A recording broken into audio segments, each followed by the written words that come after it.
Anyways, hey, it's a pleasure talking with you again. Yeah.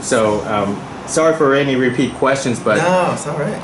Let me ask the very first basic question. Is like, how did you come up with the idea? Like, you wanted to make a documentary about your mother? I know that's a scary proposition, but I feel like this was a story I had to tell. Grenada is just kind of one piece of this larger conversation that the film kind of brings up. So I always knew I wanted to make a film about this very dramatic experience of our family living in Grenada.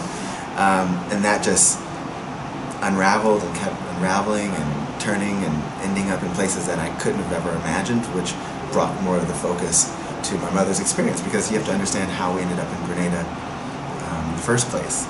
And to do justice to that story, we had to start, I think, as early back as 1950s and my grandparents migrating west. So that's how it happened.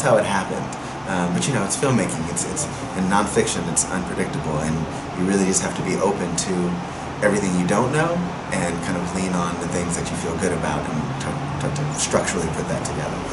Absolutely. And Fannie, right? Yes. Fannie Mae. When your son approached you to do this documentary, what was your initial reaction? Well, the initial documentary was just on Grenada. Mm-hmm. Yes. All right, tell the truth. But it wasn't Grenada, right? And then as he began to interview, and all of a sudden I was just focusing on me, and I'm a behind-the-scene kind of person, truly behind-the-scene activist, and never liked to be in the limelight. So I was sort of like, I don't know about that. Fannie, how you had a very long history going all the way back. I mean, how did you really get started on all of this? At what UCLA was the prime focus? I'm a middle class kid raised in Los Angeles. Parents didn't tell us about the really circumstances in the South. They got to tell us something.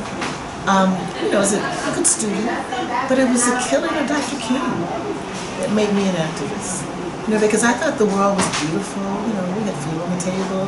Dad was a roofer. But when Dr. King died, I remember sitting in the Coliseum, LA Coliseum. There was a huge rally after King died, and think something's wrong. Something is just not right. And that started my, asking more questions.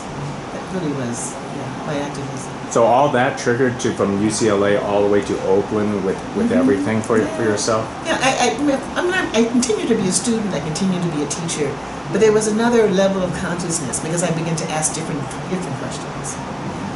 Now, how did you research and get all this footage? I mean, all this footage wasn't just laying around. No, it took years of I'll take you back. This project started pre-internet. So what I really love about kind of how we did our research was a lot of it started with physical relationships to archival material. Newspaper clippings. This is like old school, no Google, so it's my mom's books, things that she had in the basement, little bits and pieces, letters, and so I think my relationship to physically being able to kind of touch the material kept it in a really nice personal space that informed what I would do in the kind of digital world. So I think it started as a collection, really, as a family collection, as a family archive. It still is a family archive.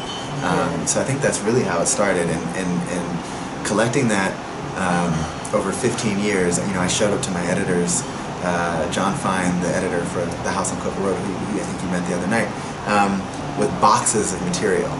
And before we turned on the computer, before we started working in Premiere, we just laid everything out. We said, these are our assets that are more than just a hard drive worth of material. It's photographs, it's articles. And so John worked really hard at kind of taking in as much as he could, because he understood it was a personal film. It wasn't just we were going to plug in a hard drive and just cut it together and then send it to a festival. He really invested a year and a half of researching my family, getting to know them, reading books, reading articles. One of the most fascinating interviewees that you had in your documentary was Angela. how do you manage to bring her on board? I mean, I remember her from when I went to college at UC San Diego, and she was a big activist, a lecturer there. So how do you manage to get her in? She's a personal friend. Yeah, she's a friend of the family, and another one of the anchors of this entire story. I mean, she and her sister Fannie Davis and the entire Davis family went to Grenada by invitation in the first place, and invited my mother, and that's how Grenada was introduced. But they'd had a relationship since. We've raised kids together. Yeah, 1960s. Fannie's daughter is my godchild. We're his family. No kidding. Yeah. I mean, Mrs. Davis, Fannie's Angela's mother, sister, would come to town. She actually encouraged me to be a teacher when I was in college. So it really is a family. We're part of the family. Wow. You know, for being Fannie, for being such a low-key person behind the scenes, you had a relationship with Angela. You had a relationship with the politics of Grenada. I mean, I don't know if you could call yourself low-key here. I'm low-key because no one knows who I am, which makes me more effective, right? Does it? I mean, this documentary's now out. I think the cat's been let out. I was always a behind-the-scene person, which I enjoy doing. But hopefully that's what translates, that you don't have to be iconic to make change, to make change in your community. Or not, you know, when we say change loosely, but I think change can be anything. It can be small and it can be big, but I think it can start as big as kind of on a global conversation or even on your block. So or just actively participating in building your life, and not sit back and let someone do it for you. Absolutely. Now, Grenada was, you focus a lot on the politics and the changes of Grenada, but not really on too much on the life. I mean, how was really life there? Obviously, there was a real purpose of being there in the first place. Sure. Oh, it was amazing. Well, from a 9-year-old's perspective, it was paradise. I mean, I felt totally free to take the bus around town. I would go fishing at the beach and, you know, have a mango and curry chicken, and I mean, I was literally in paradise. You start to know everyone around you in your neighborhood, and my school was amazing. It was a very international school. There were kids, you know, at 9 years old from different countries. I'd never experienced that before. So for me, it was incredible, and I didn't understand it in a political way, what was happening, or even playing a part in that. But just from a 9-year-old's perspective, it seemed that everything I needed was around me, and if you needed it, you could ask, and it would be available. And Fannie, if we're under social activism, actually, as a parent, you know, I live in East Oakland, a low-income community, and a classroom teacher, and teachers don't make much money. But I knew I was actively finding appropriate, the most advanced education settings for my children, and from preschool through elementary school at that time. You know, and I was introduced to Grenada. It's not that I did not like Oakland, but I had an opportunity to go to a place that I experienced that was beautiful. They were being led by strong activists, making major change in their country. And yes, I thought my children could benefit from that experience. So how terrifying was it when the whole world just turned upside down? It was pretty terrifying. Well, I mean, as a mother, my goal was to get them out of there. Interesting that the Grenadian, during that invasion time, the Grenadian radio was actually running information. It sort of made us calm down a little bit, that everything's going to be all right. And it wasn't until the Grenadian army came by our home and said, you have to get out of here because they're going to bomb this area next. Then we knew. That's when we decided to walk out with the medical students. You didn't want to decide to stay and be part of the new change of Grenada politics? Change is not very positive. It's not very positive. Grenada now is a tourist place. The industry is the cruise ships are coming.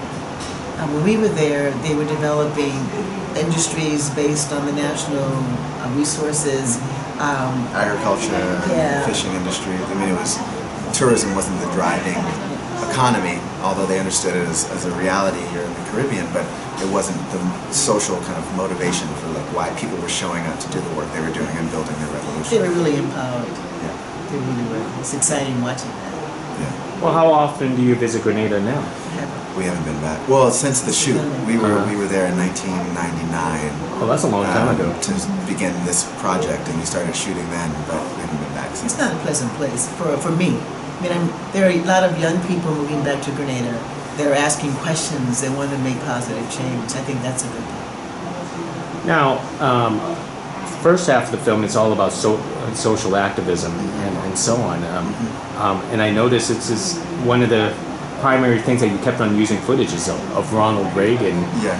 And you, almost like you disliked Ronald Reagan when you were here in America, and you disliked him in Grenada. Well, he kept following us. Yeah, right.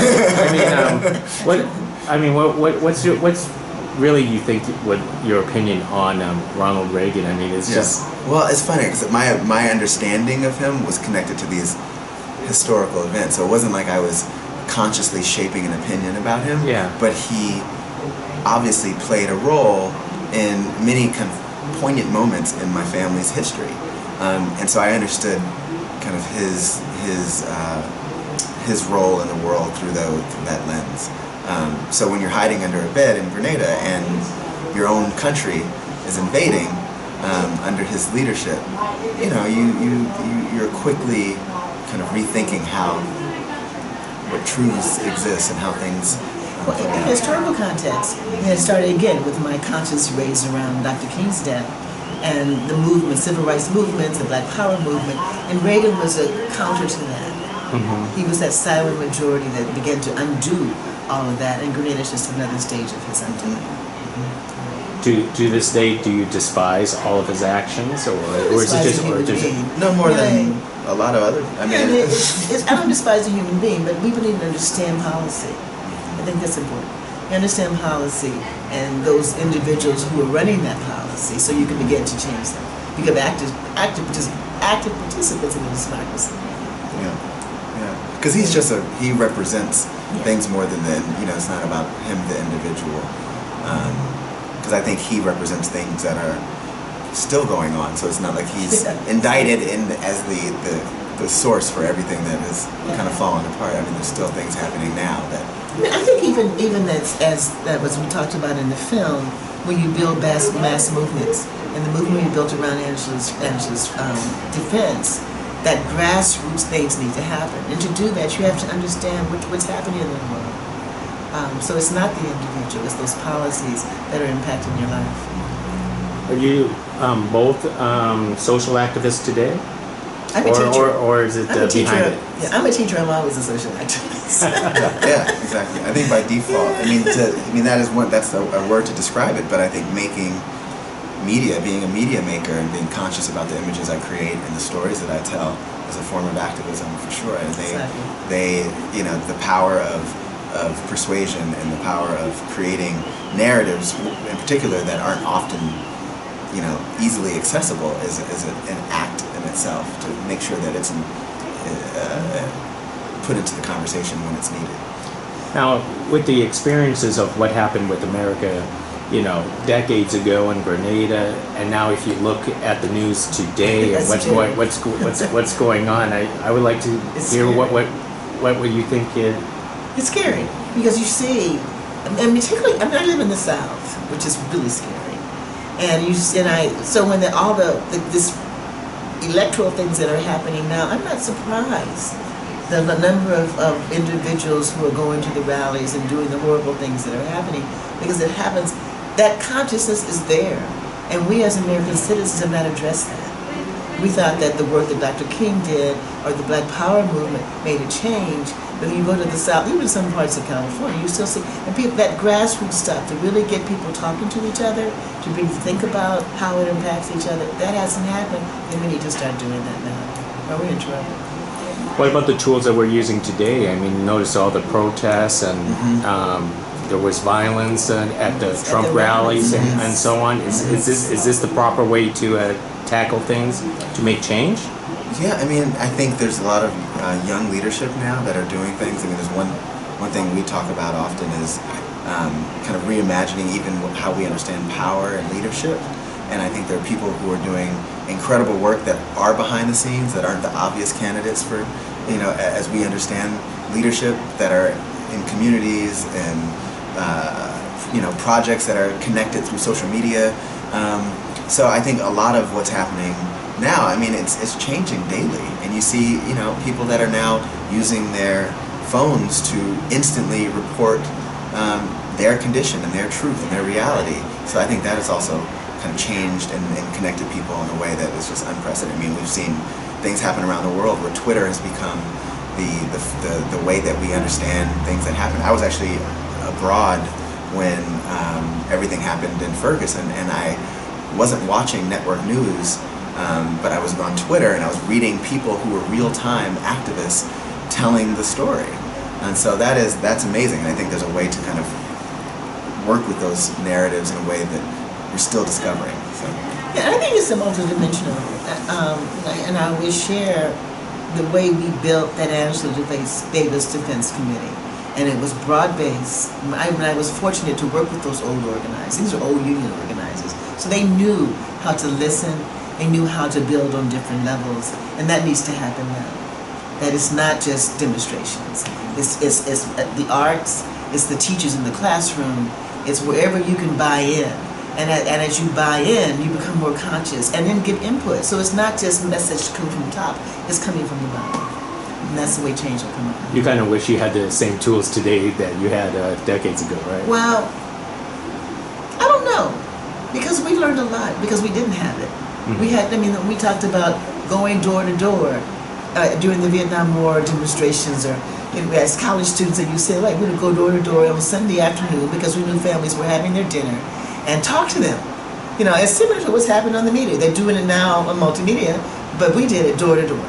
And as young people, we learned a lot because some of the seniors in the city was going to say, baby, come in and sit down. Let me tell you what's really going on. So we weren't just teaching them, they were teaching us. Terrific. And let me start to wrap things up with you. Do you have any other future projects after this documentary? Right now I'm making a series of films for the Rainforest Alliance. We were just shooting in Sri Lanka about a month and a half ago, and so that is my immediate project that I literally jump into this week.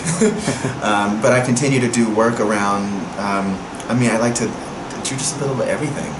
It's funny, people have asked me in the past, like, oh, well, what kind of director are you, or what kind of stuff do you want to do? And I say, well, when the story presents itself, that's when you do it, right? I'm really never one to go and treat my job as a job, mm-hmm. or it's a career that I'm chasing. It's really the story, and once the stories present themselves, then you know when it's time to make it. Absolutely. And I have one last question, especially for you, Fannie. Okay. What was your reaction when you saw yourself on the big screen in a crowded room? Well, I actually saw the film 2 weeks ago for the first time, so that I knew what to expect. I was actually sitting next to my mother last night in the theater. I was watching her more than watching the film because I wanted to see her reaction to the film. Yeah, and she loved it. She loved it. There was 3 generations in the room last night, so it was very nice. Yeah. The whole family, everyone was there. Yes. Great. Yeah. Okay. My mother and one of her 90-year-old friends, they came from Louisiana together. They were in the theater last night. That's a terrific feeling. Hey, it is. Hey, thank you very much. Oh, It's a great pleasure speaking with you.